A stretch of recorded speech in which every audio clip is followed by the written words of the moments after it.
Louis Vuitton has held the title for the world's most valuable luxury brand for more than a decade. Its limited edition handbags can cost upwards of $55,000. That's 175 times the average cost of a new handbag in the United States. So how does this French fashion house get away with charging so much? Louis Vuitton's beginnings can be traced all the way to 1837. France was in the midst of an economic expansion, and that growth was attracting hundreds of thousands of people to the city of Paris. A 16-year-old Louis Vuitton was one of them.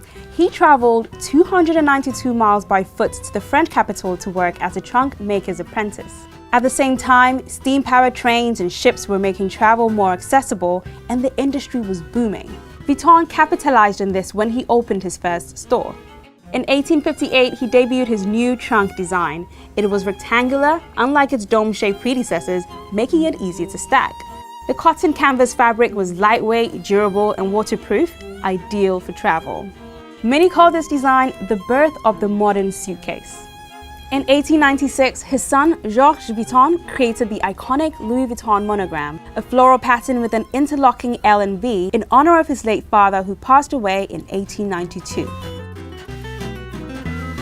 From French royalty in the 1800s to celebrities in modern times, owning Louis Vuitton has a long history of being seen as a status symbol. I do really enjoy the Louis Vuitton Supreme collaboration. I'm so grateful to, be able to wear Louis Vuitton and work so closely with the brand. Now you can find the famous monogram on everything: handbags, clothing, shoes, jewelry, even a toilet. The brand is worth a whopping $47 billion. One reason Louis Vuitton products are so expensive is the high manufacturing costs. For example, the luxury brand produces its handbags here in France and shies away from outsourcing manufacturing to cheaper locations. Its collections are handmade by experienced craftspeople in Europe and the United States using expensive materials. Despite advances in technology, the company says the most advanced machinery touching its products is the humble sewing machine. But even the highest quality goods can lose value if there are too many of them on the market. That's why Louis Vuitton suspends production of a product once it hits its sales target.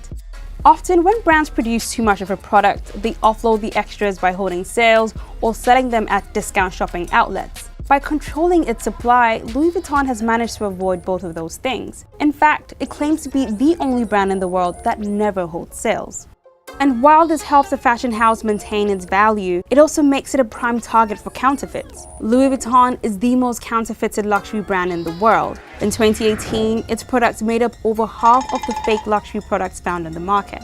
Experts are saying there are many counterfeits on the market because the brand's classic style has virtually been the same for the last 150 years, giving those in the black market time to create near-perfect imitations. The counterfeiting of goods from luxury brands has become so widespread that e-commerce giants like Amazon and Alibaba have started cracking down. For example, Alibaba seized almost $500 million in counterfeit goods in 2018. Although Louis Vuitton had its humble beginnings here in France, it's developed marketing strategies to attract a large following in other countries. These strategies have been especially effective in China, one of Louis Vuitton's most crucial markets.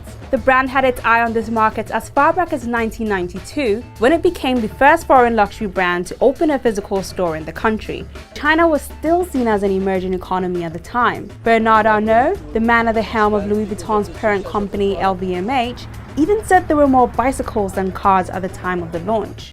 With China's ascension as an economic superpower, its growing middle class and high net worth individuals have grown. That's made the country a lucrative market for luxury brands. Chinese consumers at home and abroad spent $115 billion on luxury items in 2018. That's 1/3 of the global spend, with each luxury consuming household spending an average of almost $12,000 per year. By 2025, Chinese consumers will account for 40% of total global spending. All of this demand is driving up price. In China, goods from luxury brands such as Louis Vuitton are 21% more expensive than the global average. That means the average Chinese consumer is paying an extra $420 for a $2,000 handbag. That adds up. so much so that some wealthy buyers have started hiring agents to purchase luxury brands for them overseas. Luxury goods go for 22% less than the global average in France and Italy. The same $2,000 handbag would end up costing a Chinese buyer $860 less in France than if they'd bought it at home. Despite being more than 150 years old, the brand is now focused on finding ways to appeal to younger, affluent audiences. It's brought on board influencers like Sophie Turner, Chloe Grace Moretz, and Chris Wu. And while the actors appear in traditional Louis Vuitton ads, they also post photos of themselves wearing the designer on their Instagram or WeChat accounts. Chris Wu has been the face of another strategic move, its streetwear collection. The streetwear culture, popularized by designers such as Virgil Abloh and Kanye West, was seeping into the luxury industry and appealing to younger people around the world. Louis Vuitton wanted to capitalize on this, and in 2018, it announced perhaps the most influential streetwear designer, Virgil Abloh, as its creative director for menswear. The company borrowed a distribution and pricing strategy from streetwear culture, the drop model, meaning it releases a limited number of items over a short time period. For example, this pop-up space in London launched Abloh's debut collection as artistic director. The collection was only available for a week. Because there were so few items and a time limit, consumers flocked to the shops where hoodies were selling for as high as $2,395. These strategies, and of course the hefty prices, have helped Louis Vuitton to hold on to its title as the world's most valuable luxury brand. But as younger consumers begin to make more purchases, it's going to need to keep evolving to hold on to its seat at the top. Thank you so much for watching my video on Louis Vuitton. How much would you spend on a handbag? Let me know in the comments below.